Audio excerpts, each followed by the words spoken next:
You're listening to the world-famous White Roof Radio, Woofcast number 493 for Monday, December 9th, 2013. Tonight brought to you by CravenSpeed.com, MotoringBadges.com, the new Mini, and OutMotoring.com. Mini performance, speed, and style. That's OutMotoring.com.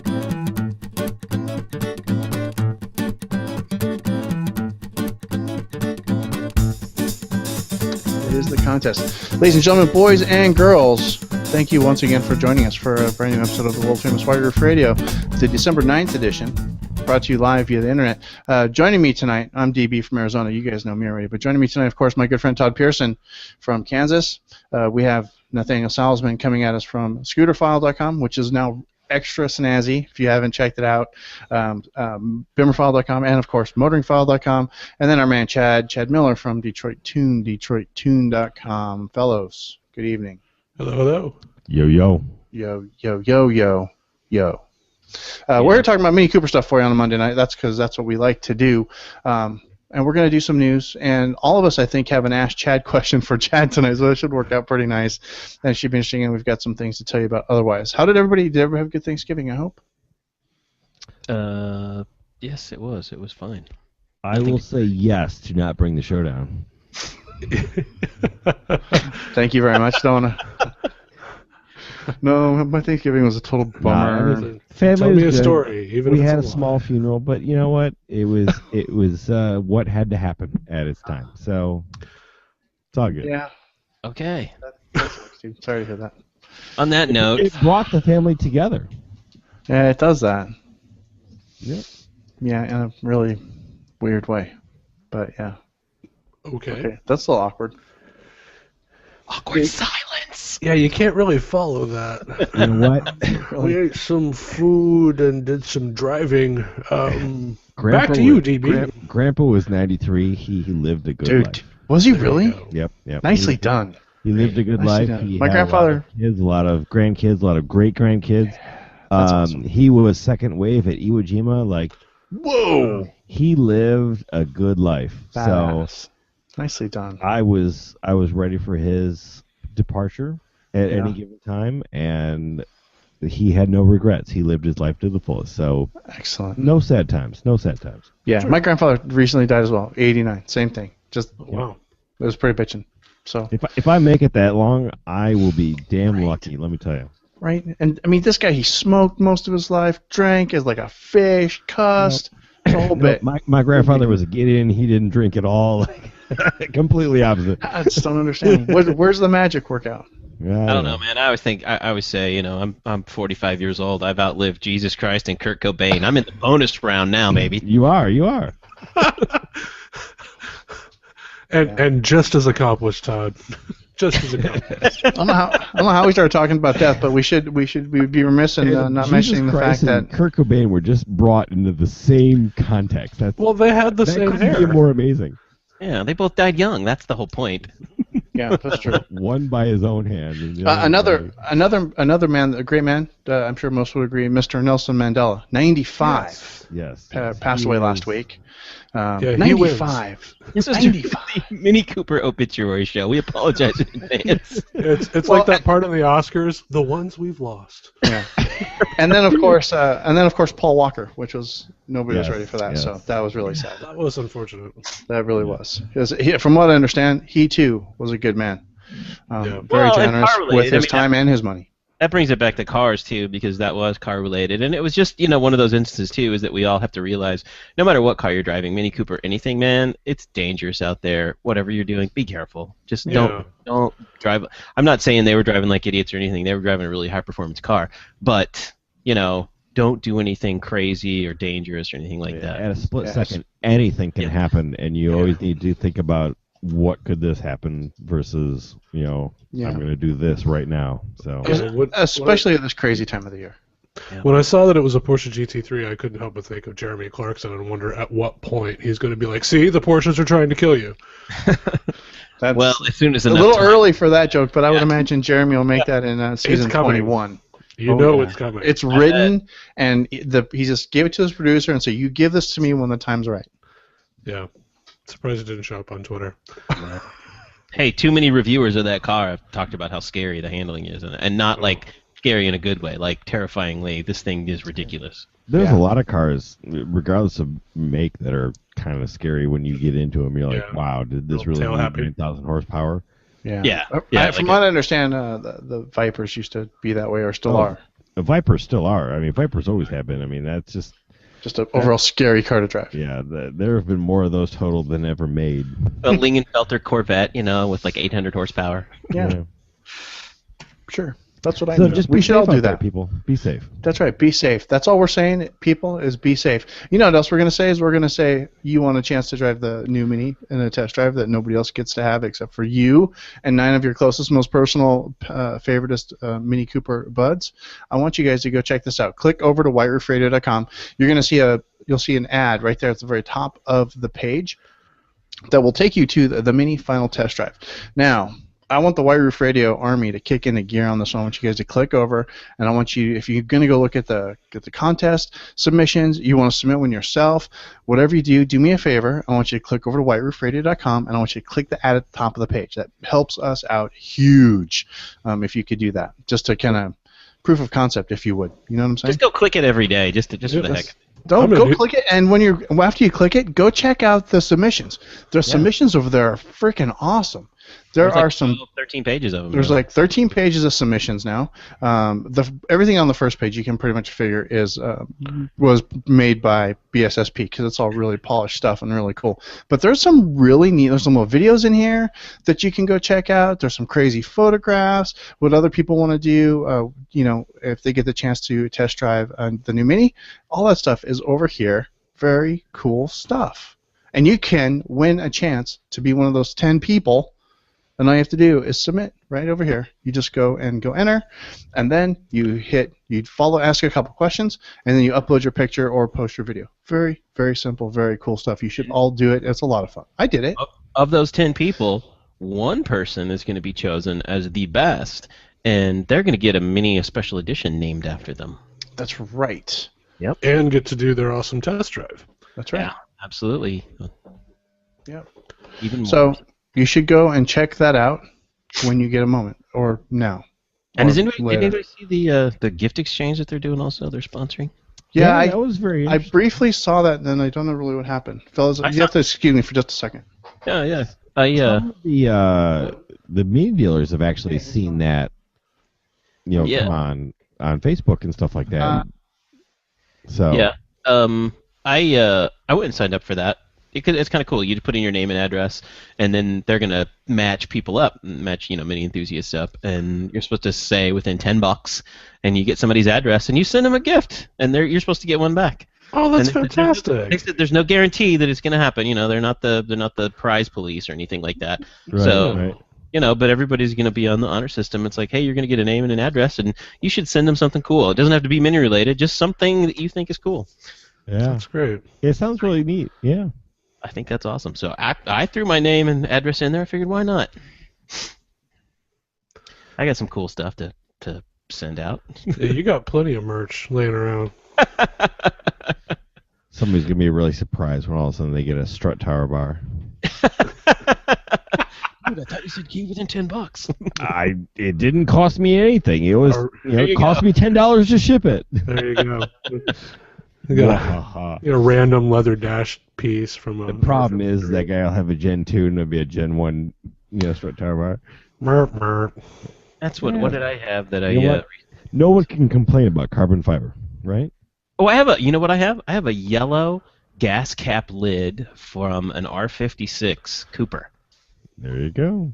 Yeah, the yellow flap door. I have no idea why I have it, but I have one. If anybody needs one, send me an email. Todd at White Roof Radio.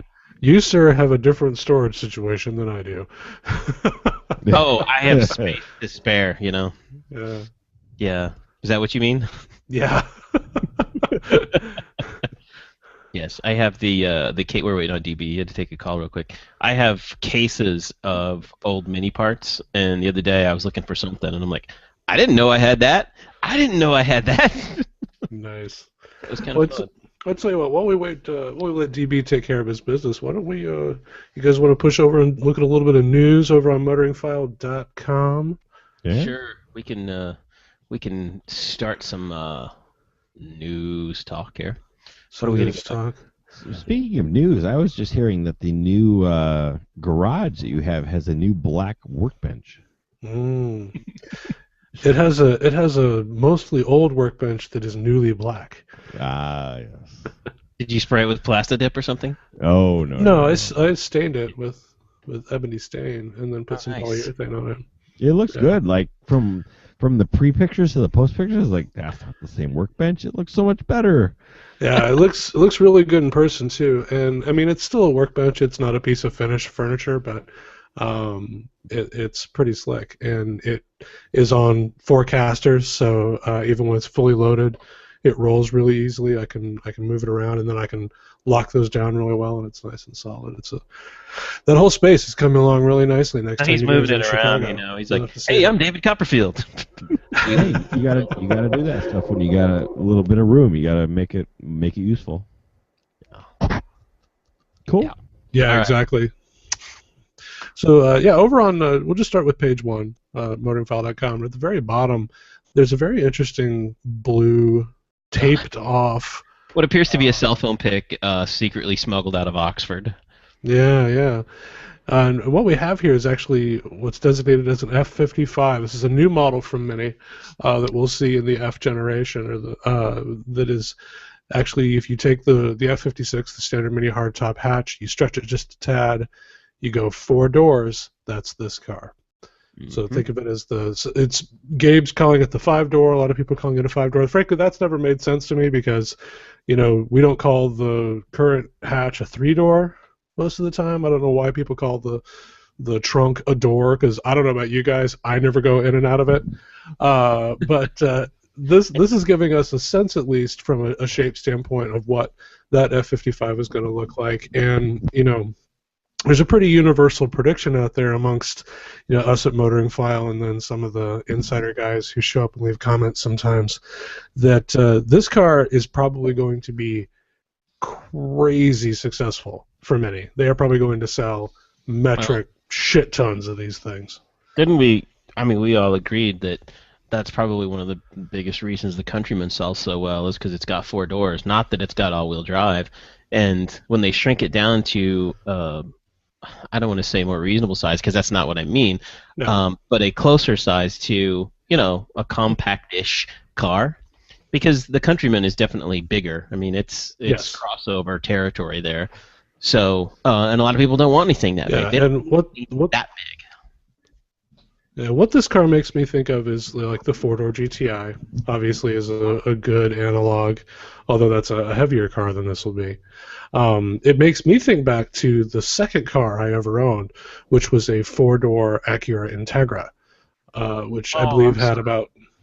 No, that was a great car. I think Did the it rust? 5-door Mini is better looking than the 4-door Integra, but that might just be me. I concur.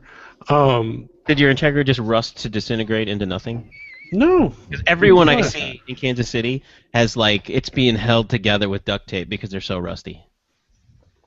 Well, I didn't hang on to it, so I don't know its condition at the moment. But it was in good shape. That car was originally from the South, so it wasn't a Midwestern car, which I think so it didn't difference. have a to deal with. But what I wanted to get at was that I've driven the 2-door Integra and then came to the 4-door, and the handling was basically identical. The car was a little bit more comfortable because it had that extra little bit of wheelbase, but you'd be in the front seat and it felt like a coupe. It felt like a 2-door, sporty car. This was obviously before I owned a Mini, but that would be my expectation from this. And obviously we've experienced that previous to now in the Mini world in the Clubman, in a car that's a little bit longer but is still that smaller Mini size and has that Mini feel and that Mini handling, and that's what we would expect from this F55. Well, there's hoping. Yeah. I think the other interesting thing is that, speaking of the Countryman, the current 4-door Mini, our understanding is that the next generation of that, because this car exists or will exist, the next generation of the Clubman, of the Countryman, which is going to share a platform with the next generation of the X1, will be more kind of crossover-y. It'll go a little further in that direction, and for the people who want specifically that kind of car, it'll be more focused. to that kind of utility, which for people who want that, that's great. And can we say, not to jump all around here, but you mentioned the X1, and just to jump to that latest story on BMW and mini sales, did you see the sales for X1s? That's like the third best-selling BMW, I think. That does not surprise me. It is the November best value. 2,300 of those things sold in the U.S. in November. It's the best value in BMW Group right now. Yeah. It's a great little car. It's terrifically priced for what you're getting, and it's basically the size of the previous 325 wagon. So it's a nice, useful size, but it's still going to feel like a BMW. It rides nicely. It's not a big, tall thing like the X3 or the X5, and I think it's better looking than the X3, personally. I do too. I don't know if I've seen one in person yet. Yeah, it's small. It's the size of the very first X3, isn't it? It's kind of like that size. Oh, so it's a little bit smaller. It's not that smallish. big, ginormous SUV-looking thing. Yeah, when you see it, it looks very compact, and it actually looks more like a car. It's like a SUV-shaped car. Got it. Oh, good. The price has started at $30,900. I think it's the new entry-level BMW. In America, absolutely. Yep. You get that as the X228i. Base price is $30,000. Yeah, it's very reasonably priced. You only get a 4-cylinder engine with that, but still, it's $30,000. You're gonna get good gas mileage though. So. Yeah. Gabe had for Beamerfile 34 miles per gallon highway. He had the M Sport BMW X1. He did a review on it, and it was actually either even money or slightly less expensive than the JCW Paceman. Yeah. The JCW Countryman, but I think Paceman more specifically. And it was a whole heck of a lot more car. Like, it was really a great value proposition. And that was for the M Sport version, which had all the bells and whistles and had the same engine that's in his 1M, but tuned differently. Like, right. A really seriously fun vehicle. Mm-hmm. With a lot of utility to it. So interesting things going on within BMW Group overall, and with this next generation of Mini and the way that the new models are going to roll out, it's going to be interesting to see where all those things land. And I think that aside from people adjusting to the changes themselves, or just change in general, that people are going to find a lot of things they like in the Mini range. Well, speaking of things we like, I like the F54. Moving up to the next story there. Yeah. The one on the flatbed, which is the new Clubman. I like the look of that, I think, a lot. I am digging it. If you click through to the story over at Motoring File, there's a picture of the car, side shot. And I think I'm a sucker for a good wagon, and this thing, to me, looks like a really decent wagon kind of shape. I'm really digging it. And are we right in guessing that this is going to be closer to the current Countryman in size-ish, length and width-wise anyway, Nathaniel? That's our understanding, is that instead of sharing platform with like the F56, the smaller Mini size, that this will be the next size up. So it will be, I mean, it's all the same platform now, right? But it will be basically a different version of the Countryman, if you will. Gotcha. All right. It looks a whole lot lower, and those pictures make it look like it's got 19-inch wheels on it. And the pictures make it also look like a Dodge Magnum. So. And actually, those look like BMW wheels. They really do. They really do. And make it look really squashed in the back. Well, that's got my vote for the sweet spot of the new Mini models. See how that turns out. Yeah, looks long and low. One of the things I'm hoping for like the Countryman and then also this car that are going to be the slightly bigger Minis in the range is that, that if they do intend these to be more utility oriented, that they would maybe, at least have like a 1,500 pound or some sort of decent towing rating, and good parts on the frame to hook into, so that if I wanted to, for example, have a little utility trailer and haul a motorcycle or two, I'd be able to and not be like taxing the shit out of the car. Or have to like weld up some really crazy, kooky contraption. Right, something really elaborate. Right. Or pick up something from our friends over at Out Motoring that's all something specifically for that. But it'd be nice. It'd be nice to have more than like 500 pounds of towing capacity.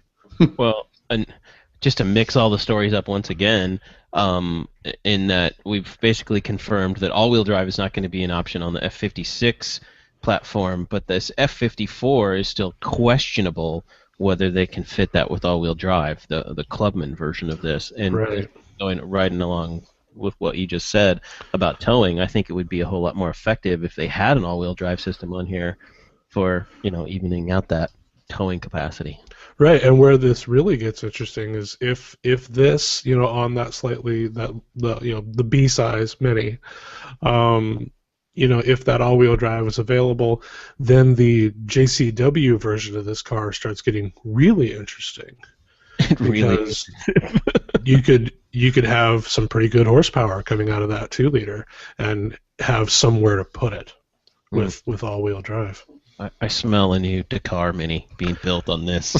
I do. I'm with you, Todd. I love how kind of long and low it looks. It's got great proportions, and that bodes well in terms of continuing forward. I think that the Clubman currently is the best, or besides the Roadster, is the best looking car in the lineup. I think we all kind of agree on that. And is it just me? Is there a trend in automotive design right now? Everybody from Honda to BMW to Audi, and everybody's doing this kind of crossover-ish, cross-tour-ish. BMW calls it the GT. They've got a 3 and a 5 Series GT now, where they're so close to being a wagon, but a little bit bigger than a sedan and a little different styling. Now, my opinion is this F55, the Clubman, that is what everybody should have done instead of that goofy, that slant back look that they've given all their cars, because I think they look like crap. I hate the Honda. I hate both of the BMW. Yeah, I don't like any of those. I hate them all. They're not good looking cars.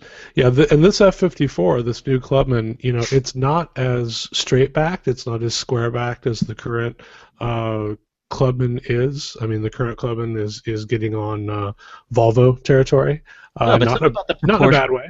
Something about the proportions look right on this Mini. They just everything about it, it's bigger, but that's okay with me. It doesn't. Nothing about the size bothers me. Nothing about the overhangs bother me on this car. It looks like it's supposed to look. So. Yeah, it looks great, and I think again, it's an instance where the current Clubman, from a design standpoint, exterior-wise, feels like it is the best fit for the design language on the R56 generation cars. It looks like the same is going to be true here. It's going to be the best fit for the proportions of this car and the overall shape of it. Well, there it is. Nice. Yeah. Nice. Moving on, shall we? At the very top of the page, we actually touched on this a little bit, but Mini USA sales down 13% for November. Good chance people waiting for the new car. Possibly, or nobody's buying cars because it's getting ready to snow or ice storm or whatever. I have my opinion on this, and it has nothing to do with Mini or nothing to do with car sales in general. It's the new iPhone. I've been talking to a lot of friends in business over November specifically, and everybody's sales were down. Mine were. I mean, I'm based off of Mini sales too. I mean, if Mini sales are down, I'm doing less business. Right. But a lot of people had a really depressing November. Sales-wise and business-wise, and I think something was real subdued about the economy in general. So, it also might be that where Thanksgiving fell in the month, you didn't have that week after Thanksgiving, so we sort of had a short November in a weird way. Yeah. No, you're right. No, because it did feel weird to me anyway. Yeah, it was like we lost the whole last week. Nobody did anything the last week in November. Right. And here we are in December already, and then everybody's going, "Oh crap! End of the year's here." Where did November go? Yeah, and I mean, I believe this is the only down month that Mini has had all year. Or if they did have another down month, it was real small. It was like part of 1% or something real small. I mean, 13% is significant, but it's enough to bring sales down to for the year. They're negative 0.4%. Is that right? Yeah. Well, they're up 0.4%. Up 0.4%. Yeah, it's only 0.4%. It's less than 1%. So unless December knocks it out of the park, Mini could end up, even or less, Yeah, but- sales this year. So I don't see that's going Yeah, to but happen. with a new car coming out, like that's Not surprising. good. You also have to remember that. Don't the- forget, our- too, is new Apple products. I really believe that new Apple products might have hosed them because there's Nah. 2 new iPhones and 2 new iPads. I think everybody's spending their money on tech now. Everybody's spending their money on tech right now. I They didn't did- even hear it, but You might be right because they did say the day after Thanksgiving, the best-selling item the day after Thanksgiving anywhere was the iPad Mini. yeah.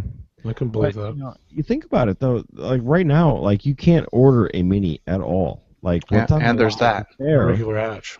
Yeah, but less than And- 10%. Less than and- 10% of new yeah. Minis are ordered anyway. So So realistically, like are their sales down? Well, kind of, but you can't order a car right now. You can't.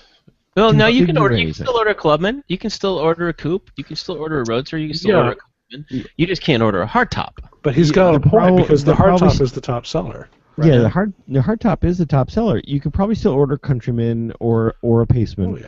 Clubman. But obviously, a Countryman is the top seller out of those. But you can't order the hardtop, Right. and not a lot of people are buying the hardtop or the coupe. Realistically, some people are ordering the Countryman or the Clubman. Sorry, Yeah. and when you look at total sales, that is going to bring it down because one car that is going out of production and into another is going to drag that down slightly. Speaking of sales dropping off, man, how about the coupe and the Roadster? How much longer are those things going to live? I love both of those cars. Don't get me wrong. I love the coupe. I love Yeah, the Roadster. they are hot. But Yeah, they're down hard. not selling 90 a month, dude. That's less than one a dealer in the entire month of November. Yeah, They and should- down 40% nearly for the coupe, down 44% for the Roadster. And It this is a time of shame year, 'cause you those can are great understand. cars. You can understand the Roadster, but you would coupe? say the convertible should be proportionally the same, and it's not. Right. Yeah, but think convertibles- about It's down 22%. realistically what it takes to produce those, though. I mean, there's a few extra body panels, a few extra agree, interior panels. Yeah. They can Overall, produce their that. their money to produce that particular car is not that big compared to making a car. Right. Yeah. Because a lot of that stuff still carries over to the last model. So Which I think was why we all think that they're going to continue to make it. They're not going to kill it early because they're not it's gonna not kill it. costing them. It's not costing them a lot of money to be able to. The car is profitable. It was never meant to be a high volume model, either of them. It was meant to be an enthusiasm model, and it has been a home run in that regard. And you know what, guys? Maybe. You know what, guys? What we are missing out on here is mini pre-owned vehicles in November. Yeah. There was record sales for pre-owned, for Mini Next, and for pre-owned cars. Oh, that makes sense. Yeah, on sales of 1,936 cars, which is an increase of almost 50% Yeah. from the prior year. And that's in used cars. That's in the pre-owned cars. So, I mean, maybe there's just a lot of people who are going, well, this pre-owned Mini's pretty nice, hmm right? Because if you were to pop even half of that 1,900 cars that sold used into those numbers, I bet you it's going to bring it up a bit. Yeah. Well, it's a way for That's a good dealers to point. survive too. Yeah. Well, Cars been actually, it around. wouldn't. What's the difference here? So, Well, 45, I've had 52. probably in the last Could do some math here. 6 months even. I've had a lot of customers come in. It's like, you know what? I got this smoking deal on this car. It only had 16,000 miles, and I got it for $16,000. And like, I mean, Got a there's 6-year, 100,000-mile warranty. and it still was under warranty and all this stuff. And they're like, I couldn't pass it up. It was like it was totally smoking deal. Right. And I think there's a few of those still in that used car market, in that, that's bringing some of that sales down, for the old cars. So Yeah, if less than half, because the count difference was 666 units. So if less than half of those pre-owned car buyers would have converted into new buyers, they wouldn't be under. Sales wouldn't be under. Yeah, you're right. So that's a really interesting thing to look at. I mean, I know for a fact I was at my mini dealer, my local mini dealer here a couple weeks ago, and they had a brilliant Clubman on the lot. It was pre-owned, 5,000 miles, with a great price. I would have bought that car. 5,000 miles. That's like buying brand new. So I don't know. I still say a sale's a sale. Well, I think the price of the pre-owned minis has dropped quite a bit. It's not as it used to be. Where remember back in the day when we were buying our new minis, they were 3, 4, 5 years old, like a used car, there wasn't enough of a difference to say, well, geez, for $1,200 more, I'm just going to buy a brand new one. You know, Right. because they kept their value on the trade-ins on those, and I think that the values have dropped a little bit, and part of that's because people are maybe putting more miles on them, but you'll get a car come in with 30,000 miles on it, it's still got some warranty, they'll CPO it, give you 6-year, 100,000 miles, and like DB said, it's a really good stinking deal. It's a great deal. Absolutely. I mean, I don't know. It's been Anyway. kind of interesting though. Like speaking of price dropping, some of the first gen cars have really come into the really low thousands of dollars, Like $6,000-$7,000 minis out there. or $1,000 to $2,000 minis.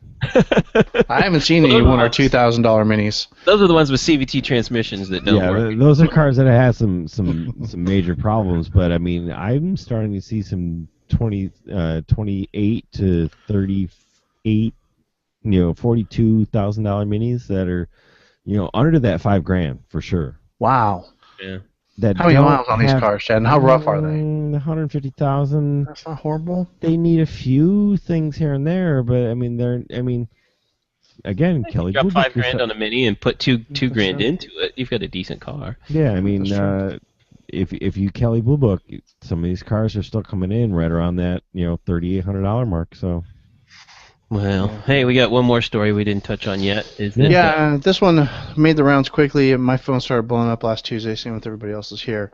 And that was on news of our good friend, our good close personal friend, Mr. Jim McDowell, finally retiring from head of Mini USA, Mini of the Americas, actually.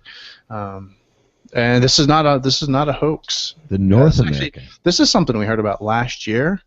We thought he was going to retire last year, but something happened, and he ended up staying for an extra year, which was great, which means we got another Mini Takes the States out of him, and everybody gets to hang out with him at the Dragon one more time, and Mini's on top, and every other Mini Cooper event that he goes to on the East Coast, which I think is pretty much all of them, isn't it? Didn't even go to he goes to the Philly Mini member meeting. It's crazy. Yeah, He's but a yeah, good guy. we got a video of him boxing up his desk, and he is out. And the big question that everybody was asking me, they're like, who's going to replace him? How can anybody replace Jim McDowell? And then I said, just be patient. A press release is coming next week. And then sure enough, Tuesday they announced that Dave Duncan is taking over. And we really like Dave around here. He is such a fun guy. I think he's going to be a great replacement. He was on all of Mini Takes the States last year. He's been around the brand for a very long time. He knows it. He understands it. He appreciates it. Yeah, I think one of the things that just made Jim such a great ambassador for the brand ultimately was his understanding of the community. The fact that he got not just why people love the cars, but that people love the car, and that he didn't look at that as like a shameless, advertising or marketing opportunity, but that he used that as a real way to connect with people, and knew that he didn't have to try to exploit that in some way, but just enjoy it. Just be like, hey, I love the car too, and it's something that we can all nerd out about together, and it's something that thankfully, the guy stepping into his shoes, he gets that too. Yeah. And no matter where Mini goes in the future, at least with Mini USA, they are a small group of dedicated people who get it, and that's great, because in the end, they have a seat at the table, they get a say, they get a vote when it comes to where Mini is going and what Mini is up to, but in the end, it isn't up to them.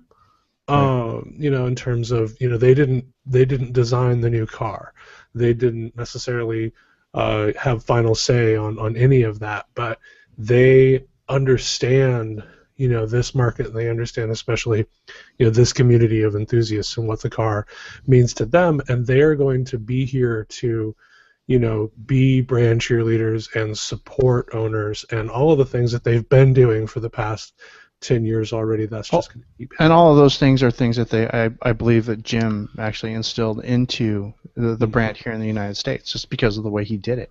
Absolutely. You know, he was all about the owners. It was always fun on MTTS to watch him, and he would just go, "I don't." You would just be standing there. You could just hear him saying, he would just say, "I don't care. I just want to go where the owners are going. I want to do what the owners are doing. Send me with them." Mhm. And that's what he would do, and that's what he would tell everybody else. So don't hang around yourselves. Go hang out with those guys. They're cool. They're awesome. Go play with them. He went to all the events. It was awesome. He used to go to the Dragon like every year. He went to the Dragon. Yep. It was nutty. And you know, Like that guy. And nobody else does that. You don't see Alan Mulcahy or whatever that guy from Ford. You don't see him going to Ford owner enthusiast events, or the guy from GM or any of the Porsche guys. They don't go to any owner enthusiast events. No, they don't. man, speaking of Porsche, that makes me think of one of the many fantastic things that Jim did during his time at the helm at Mini, and that is when he picked a fight with Porsche. That's awesome. Of which people don't realize that Jim used to head up Porsche in North Yeah, America. used to work at Porsche, and so to call those guys out like that, and it was great that they showed up and kicked our asses, but you know, just sort of there's just such a wonderful, cheeky, you know, just exactly right tone to the way that he went about that, and that's been a very consistent thing throughout his tenure at Mini, is just striking that great tone of we're gonna have fun now. Everybody come here. We're gonna have a good time. Yeah. Well, one of my favorite memories of Jim McDowell is 2010. Mini takes the States. We're driving across middle of nowhere, Ohio. And there's maybe 10 or 12 minis, and Jim's in the lead. He knows where we're going. Got the navigator. I love this story. It's one of my favorites. And he pulls in, and we're like, it's off the beaten path, and starts waving people in, and he flags down an ice cream truck. He literally just flags down this rickety old ice cream truck that was driving around the neighborhood in the middle of nowhere, Ohio, and then waves all these minis in. And so there's maybe 12 or 15 minis, and he buys everybody ice cream from the ice cream truck. I think that's awesome. Yeah, and he just did it impromptu out of his own pocket.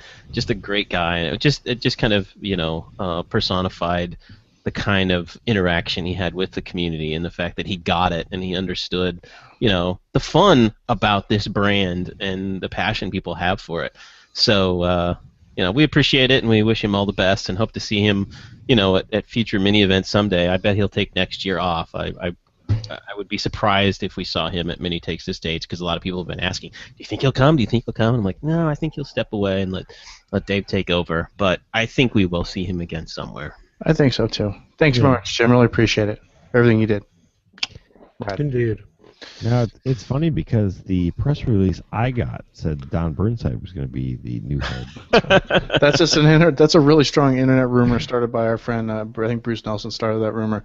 It's completely false. I'd vote for you. I texted him and tried to find out the truth, but he said It's completely false. I'm So, busy right now. I don't look corrected. as good as Jim does in a black shirt. That's the problem. So, wait though, Mini is a democracy, right? Like all the owners, we get to vote for the new president. No, that's Yeah, not, right? that would be funny though, right? You know, vote for DB shirts. You know, like There we That'd go. be Vote, fantastic. vote for DB to be the next. There you go. Be for president.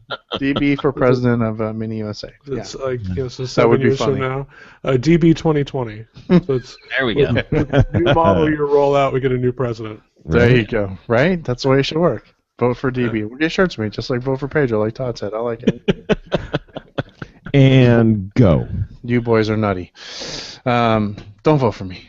Really. Just don't. You can, but But we can wear the shirts still. kill us all the shirts. We'll get those made. I'll get those up on the Wire Radio Swag Shop. See if you guys want to Every day I come up with a new DB shirt. and I was 2020. like, you know what? If I There only you owned go. a T-shirt company. Yeah, and I know somebody who does. We should talk to that guy. Anyway, so endeth news from motoringfile.com. And I would like to take a quick moment, if you'd be so kind to indulge me. It is that silly season, and you have many owners in your life that are freaks, nuts, and otherwise crazy for the Mini Cooper brand. I'd like you to take a moment, go over to outmotoring.com. First of all, you should have checked them out on Black Friday. There's some wicked awesome sales going on. If you missed them, well, too late. But I can kind of help make up for that, just a little bit. You see, outmotoring.com is the Mini Cooper parts superstore. If you have a Mini, there's something for you at outmotoring.com. I don't care if you need something to fix your Mini, something to make your Mini go faster, look cooler, just be a more delicious car. You can get that at outmotoring.com. And as a special treat, check this out. Okay. For Wire Fredo listeners, we have a coupon code. So if you go over and you load up your cart with all the cool stuff that you want to hand out for Mini Cooper Christmas presents this year, or holiday presents for those of you who don't celebrate Christmas, or whatever. I'm trying to be PC. I'm just going to stop. You guys know what I mean.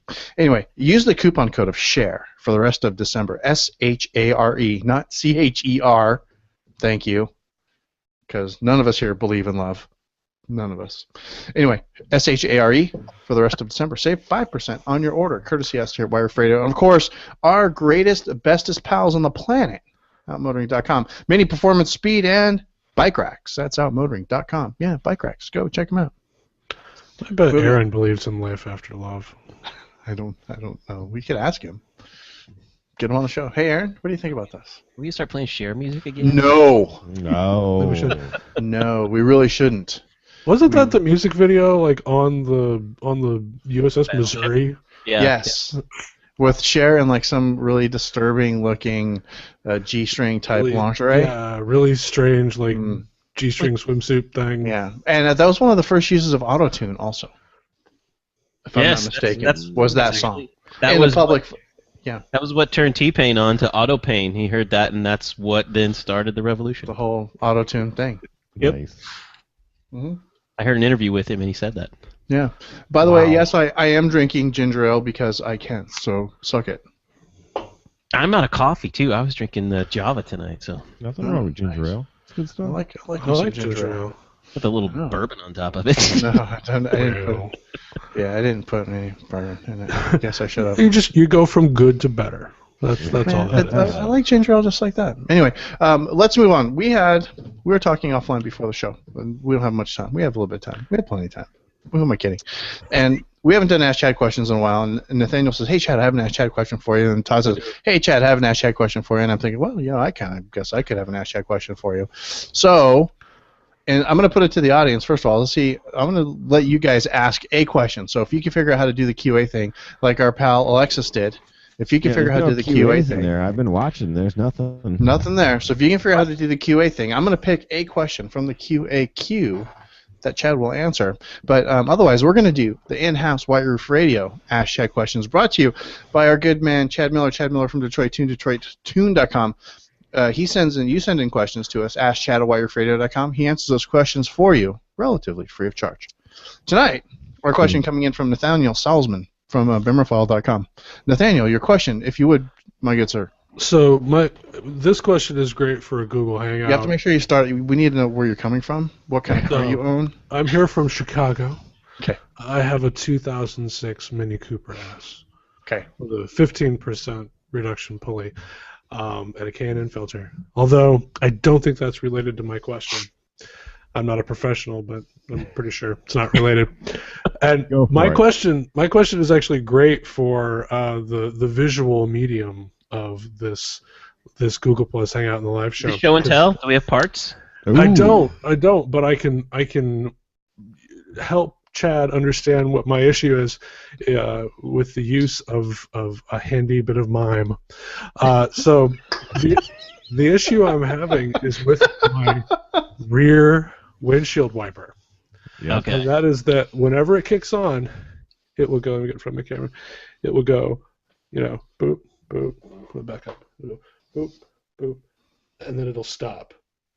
Then if I hit the switch again, it'll reset back to 9 o'clock, and when it comes on again, it'll go boop, boop, boop, and it'll stick. Huh. And then I could just hit the switch real quick, and it'll reset itself again. Dude, you're screwed. You're so screwed. It sounds like a motor issue, but I'm not. I also am not a professional. We'll leave those answers to the press. So I don't think it has anything to do with my supercharger pulley.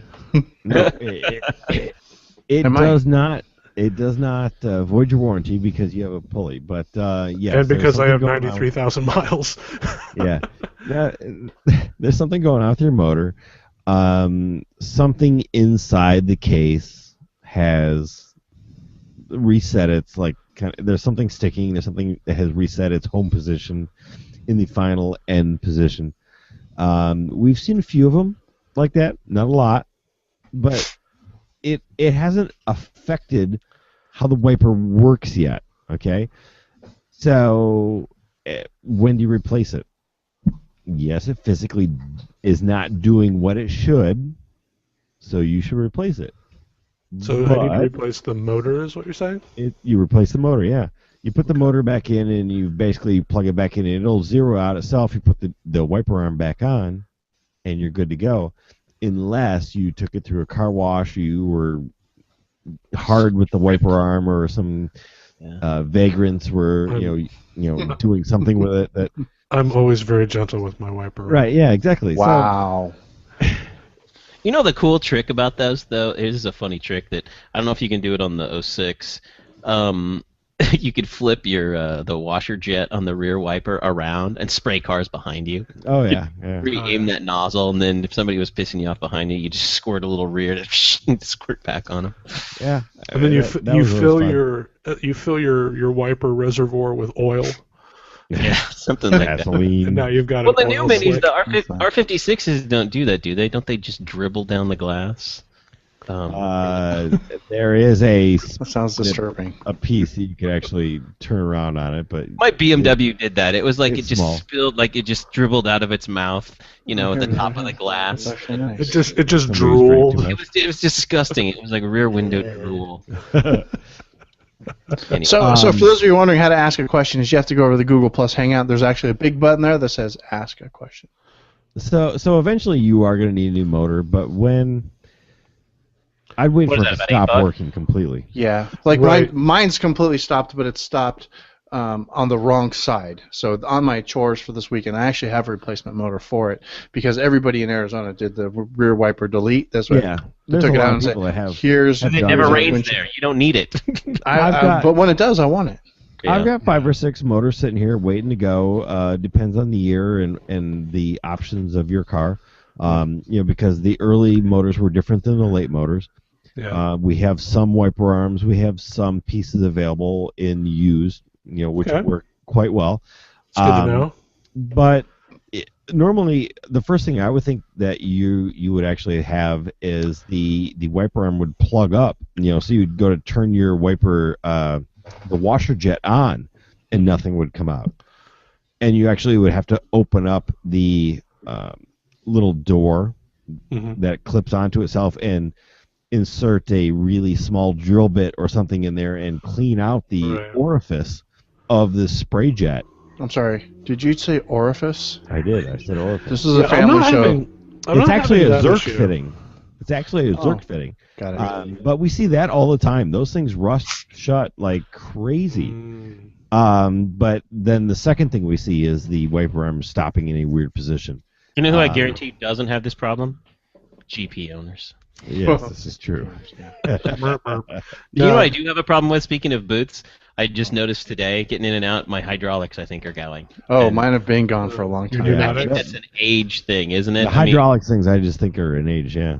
Yeah, it's Yeah. interesting. Car's 7 years old, and it's just I know like... a way. I know a way for you to get a set of those pretty. Oh, you can get a set of those pretty cheap. Oh, you don't need me for that. You have your own way.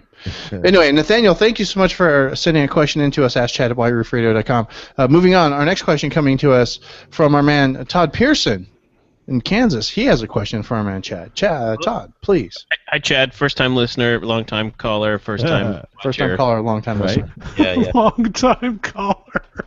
You got it backwards, man. We love you long time.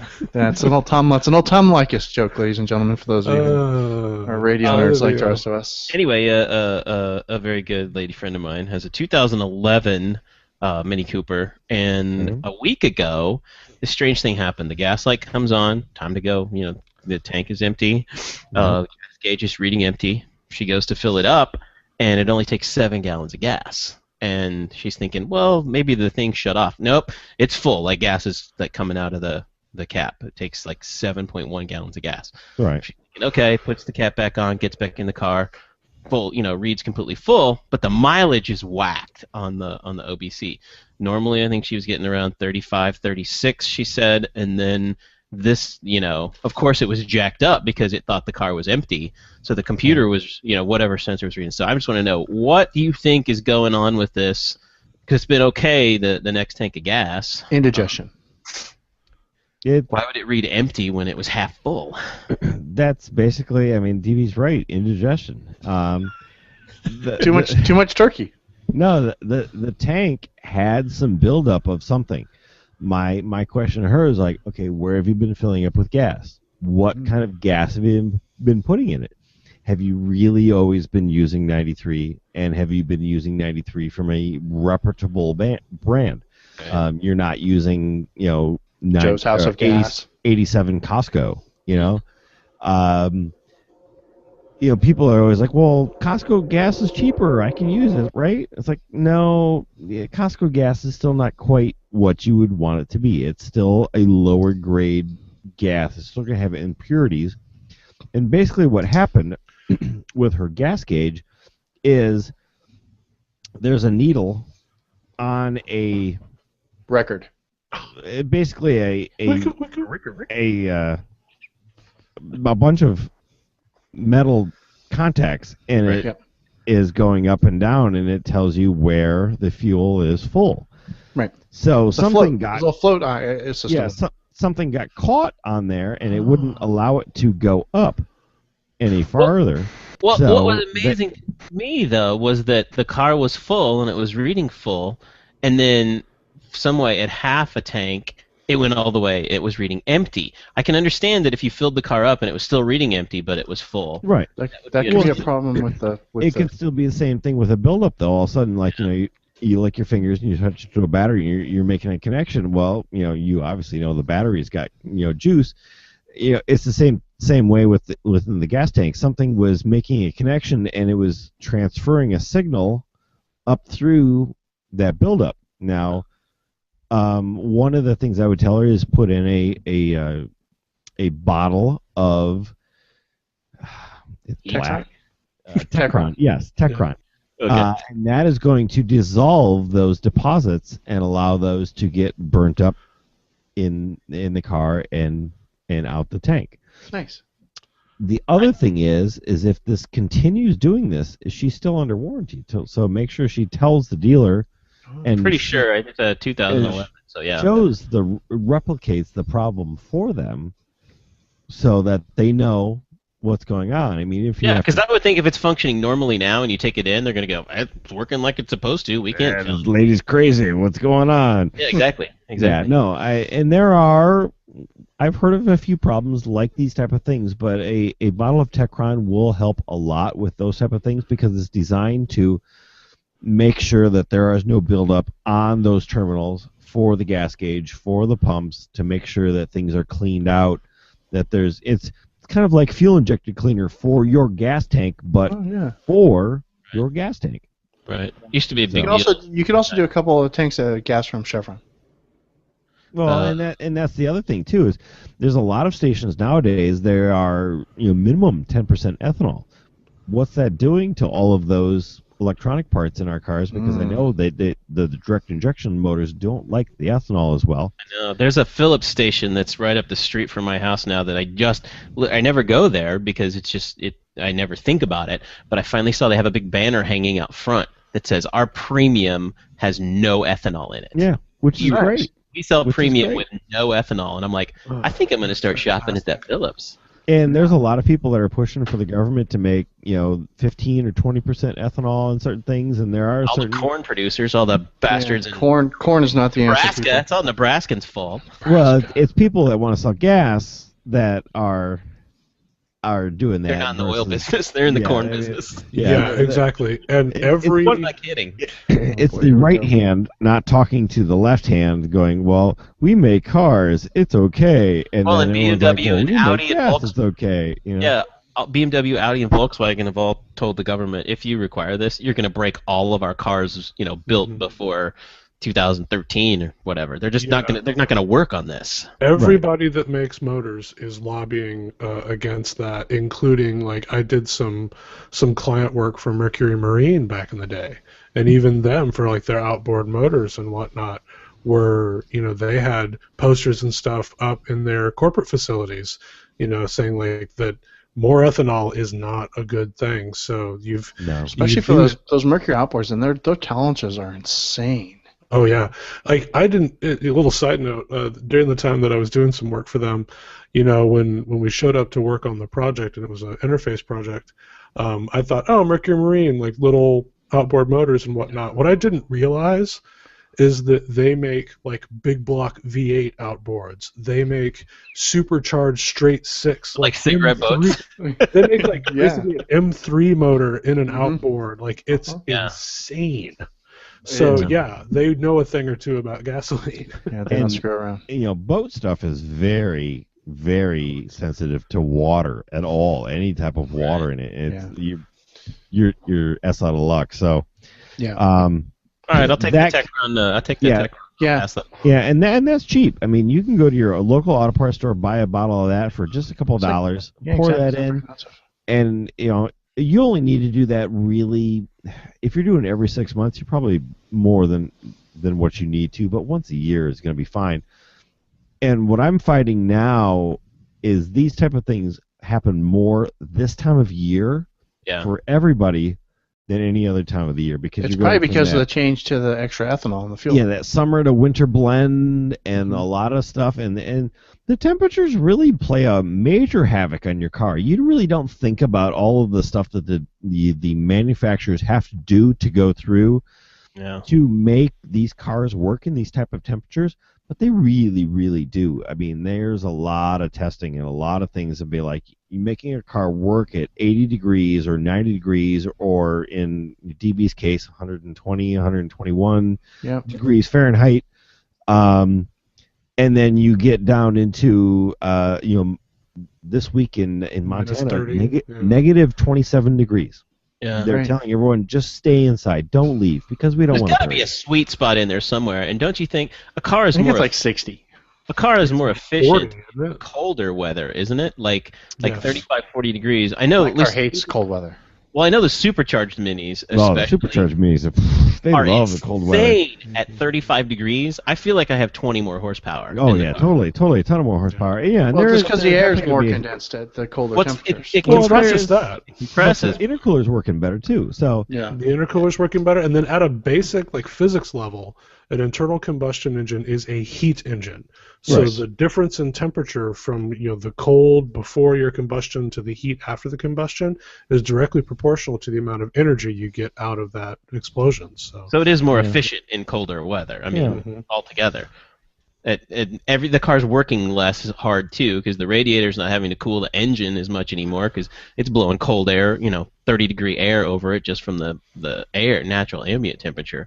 right. So it does make more sense. But I do think there's a point where the car starts working harder, like Chad said, below 0 degrees. That starts wearing and tearing on cars. Then it makes it very difficult because fluids start getting thick and sludgy and Yeah, I mean, anytime when you start getting really cold, anything in that the 20s and below, you really want to start your car up, let it warm up, kind of allow it to warm itself up naturally, and give yourself 3 to 5 minutes before you actually have to take off, so that you're really now I have read temperature. this was Are we starting the conversation about warming up your car or not? I think we are because I I really just don't want to go there because you guys are all wrong.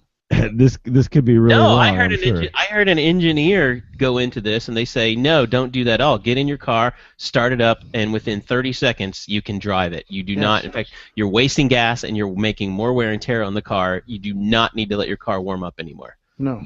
That modern fuel injected cars, if your car is built in the last 20 years, that you're actually causing more wear and tear on it, and you're wasting fuel if you start it up. Now, if you want it to be warm, you want the heat to come on a little bit more, then okay. But otherwise, they do that. In fact, they've made it illegal where I live, the city where I live. It is illegal to leave your car running in your driveway and not be in it.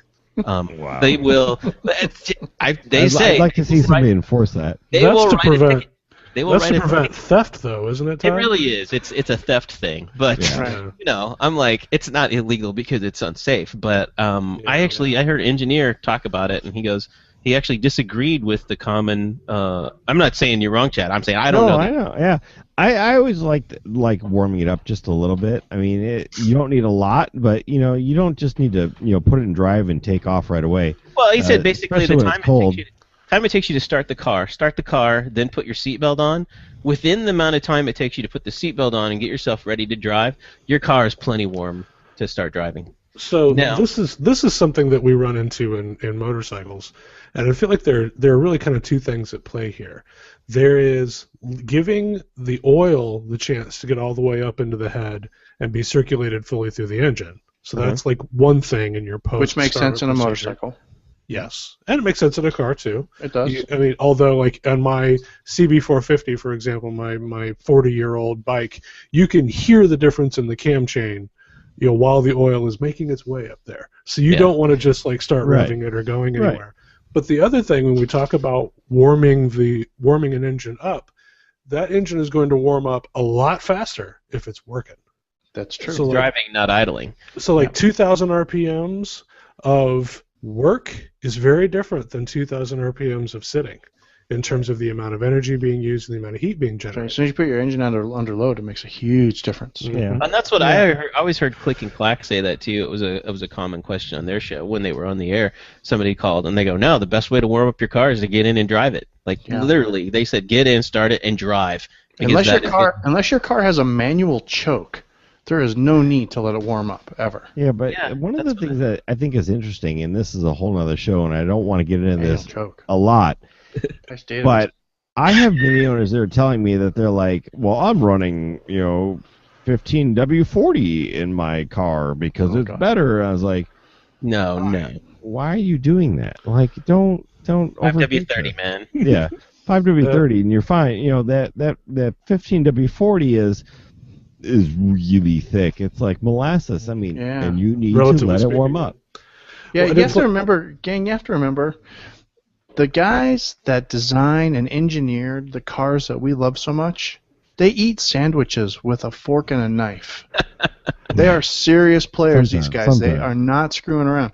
They know what's best for your car. If it's in the owner's manual and it says use this kind of oil, well, those guys are pretty smart. They eat their sandwiches with a fork and a knife. You know what I'm And saying? candy bars too. We've seen them do it. Too long, but It's letting the it warm weirdest up for a thing. minute or two, We've you're not eaten going to lunch hurt with it. them. Well, and These I guys think are that serious. I think They know Chad, what like they're the whole doing. like 15W30 thing, that falls into what I like to think of as the whole, and it's like even worse with the internet now these days. Oh, The yeah. internet. It's Can you believe the internet? It's the automotive old wives' tale. It's like, I heard you want to do this because of that or this. Like, again, in bikes, like guys who will talk about like, oh, well, I cleaned the bowl in my carburetor so it'll run better. Like, no, that's not going to do anything. Waste an afternoon on cleaning the carburetor. Yeah. But that's the problem is that's I not smell like actually gas. cleaning a carburetor. That's true. That's like cleaning the top of the toilet, not the bottom. But it's But I think it's that kind of thing. Like people get this idea in their head when they don't know what the hell they're talking about. Don't Or actually they've heard understand the somebody else say mechanics it. of what's going on. Well, that's Yeah, that's just it. They don't understand it, and so Right. they I hear read that if somebody you use the say wrong something, they oil, just you go can for it. over-rotate your Johnson rods, and then that just messes everything up. I'm always very gentle with my Johnson rod. Over-rotate Johnson. Oh, on that note. Nice. Not On really sure that how bombshell. not really sure how that would work. Call that. If you over-rotate your rods, piston cams, you could have issues. Anyhow, enough about that.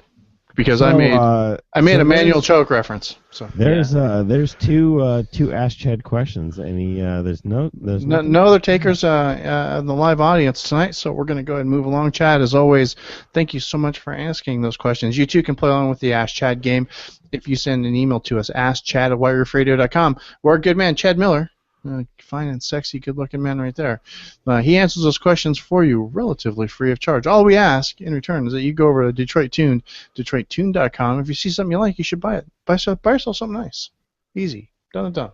And especially if you're looking for the Space Saver Spare. We've got Right, a lot of new items on the website. And there's a ton of new items on the website, especially items for your lady friend, like purses and stuff like that. Some new men's wallets are on there. See? Just put those up this week. There you go. You should go check it out. And then, after you're done checking that, I want you to go check out Cravenspeed, Cravenspeed.com. They're one of the other fine sponsors here underneath the white roof. We like these guys, and we think you will too. They have all the really cool custom-made stuff that you guys like. The short shifter, the FlexPod, which is really super awesome, and it's going to be even more awesome, I think, for the F-56 when that time comes. the short shift gift, which I already mentioned, the stubby antenna, which is always nice, the full gauge kit, which is always nice, and all the stuff. And of course, if you have an R53 and you haven't pulleyed it yet, Craven has the pulley that you're going to want. If you go over there in December and you order yourself up something nice, or something nice for one of your favorite mini enthusiasts, and if you use the coupon code of SHARE, SHARE, you're going to save yourself 5% on your order. Pretty cool, right? CravenSpeed.com, load up your cart, coupon code of SHARE, SHARE, and save yourself 5%, courtesy of our other bestest buds on the whole face of the planet ever, BFFs forever, me and Kellen. Love you, buddy. That's CravenSpeed.com, home of the Electric Mini. And I don't know, maybe Kellen believes in life after love. Or is that love after life? How's that go again? I believe it's life after love. Now I'm going to have to listen to that damn song. That's a question that's being posed, is do you believe? I know. I really And don't. you can only really answer that question on the deck of a World War II battleship. Wearing G-string Yes, underpants. and lots of fishnet, yeah. And lots And of really big hair. really giant hair. Really big hair. Yes. 60 at the time she And did that. a think so. strangely deep voice. Yeah, well, it's Cher. Here's Cher. I'm just It's saying. auto-tuning. It's auto-tune, man. That's not her real voice. Come on. That was actually T-Pain's voice. That Singing. accounts for key. The auto-tuning accounts for key and pitch. It does not account for timbre. Oh, Timber. That's a new Kesha song, isn't it? Timber? Oh. Something like that. Anyway, gang, we're done for the week. Don't forget, check out the contest. Don't forget the Wire Radio contest within the contest as well. I forgot to mention this at the top. Is if you submit to the contest and you post something publicly on Facebook. That's important. You have to post it publicly on Facebook so we can find it, and then tag it. Use a little hashtag, and tag it test. That's 2 T's in the middle. TEST. So I can go creep on that hashtag. What I'm going to do is I'm going to pick a winner. I'm going to pick a winner here very soon. In fact, probably tomorrow. This show goes audio live Monday, so I'm going to pick a winner next week and post on Tuesday, and they're going to get a cool box of White Roof Radio swag. Well, mini swag from White Roof Radio, just because they participated in the contest. So go submit a picture, share it on Facebook, share it publicly, hashtag test. If you are a freak and you don't want to share publicly, then at the very least, share it on the White Roof Radio Facebook wall. Very important. This is a kind of a Facebook contest. It's easier for me to keep track. I'm going to go creeping on that tag, and I'm going to pick a winner for next week, and that person's going to win a box of swag. Be really cool. A lot of fun stuff. Anyway, Yeah. just saying. Go play along. It's cool. But we are done for tonight. We are done for the week. I want to thank everybody for stopping by who watched us live. Always a lot of fun. Thanks, of course, to my fellow hosts like Chad Miller from Detroit Tune, DetroitTune.com. Nathaniel Salzman from Scooterfile. You have to go check out Scooterfile if you haven't. It's actually really spiffy now. Looks really nice. So go check it out. Scooterfile.com. Of course, ToddMods.com, the home of the badge guy, motoringbadges.com, and me, your humble host, DB. But this is the part of the show, gang, where I do like to make the funny clicking sound, and then I say, questions, comments, or concerns, go and click back over to whiteroofradio.com. There you can leave us a note in the show notes. You can also email us, feedback@whiteroofradio.com. Until next week, gang, this is DB. I'm done. Cheers. See ya. Good night.